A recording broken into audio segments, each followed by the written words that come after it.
Second is here, ladies and gentlemen. San Sebastian took set number 1, and here is the Maynilad stat line. Well, at the start, the Philippine Air Force really had a good start. And, they were blocking, the spikes were there. Oh, pero all of a sudden, itong surge ng San Sebastian, it started with their good service points, di ba? Nahirapan ng maigi ang kanilang,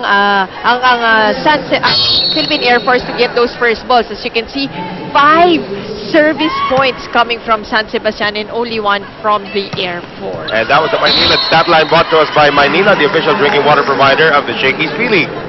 But you also have to credit yung when the Philippine Air Force started out strong, dahil yun sa blocking nila. Midway, bumalik uli yung blocking but wasn't enough. Talagang ang San Sebastian had their groove back and was able to run their plays and eventually won that set, winning that set. Jeng Boli now 6 points, Benito with 4, De Leon with 3, Manzano on the other side has 4, Vivas, Maizo, De Ramos have 3 apiece. That was 2 straight aces para kay Wendy Ansemana. Before that point coming from Janet Doria. So 2-1 right now, Air Force up. And Janet Doria, she's so enigmatic, ano? Si Doria parang hindi nagsasalita. Wala lang. hindi gumingiti. Nandiyan lang. And as you say that, they're on the line. Mingiti na. Ikaw kasi. 3-1. Yung mga ganun, mga enigmatic players, Pau Soriano, mga ganun, Sasa de Banadera. Oh, tit for that. De Ramos, an error on the line. Service line. 3-2 Air Force. And now let's see, Boni sa buwelo niyang yan, jump serve yan. Going up for that jump serve once again. High percentage when she does in the early goings of the game. Early goings of the game. The set.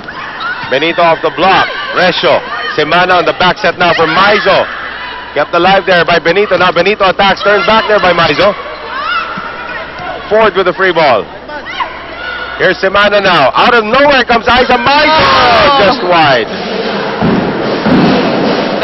Sort of a trick pa doon si Aiza Maizo. Akala magiging cross-court hit, pero all of a sudden parang chin-up niya yung ball. Wanted to go down the line, but it went wide. If it's Fun Family Pizza, it's gotta be Shakey's. Boli, what a great serve. Manzano, what a great attack. Manzano on the side of Boli. Masyadong nakareact si Jeng doon. It was a really quick attack coming from Manzano. Going down the line. Ito si Jennifer Manzano.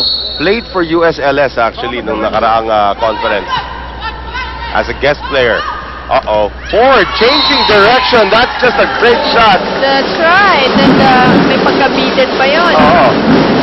Binasa niya yung team depensa na kalaban. Nakita niya yung Air Force yun. So yung coverage na dito sa left side, nilagay niya sa right side ngayon yung drop ball. Pero panaka-naka pa lang ang puntos. Ito si Lauren Ford. Another great attack. This time coming from Amy Guanco. Amy Guanco, the down the line hit. She now serves for the Philippine Air Force. So ano yan, offense on offense ang nangyayari dito. This should favor San Sebastian. Let's see what the Air Force can put together. Another ace. Benito and Crisostomo were in the same spot and nobody got the ball. Total miscue between these two players. Usually you default to Crisostomo, pero sobrang liit ni Crisostomo. Hindi ata nakita nito si Benito. There's Crisostomo now on the reception. Wow! And that one-handed set by Ruby De Leon. And Ford just responding to it. Look at this. Not very many people can do that. A thing of beauty. Talaga namang mahihiya ka pag di mo pinalo ng baon niya. Axel is the official outfitter of the Shakey's V-League as Lauren Ford puts it in play. Semana now for Vivas. And Vivas continues her brilliant showing from the first set.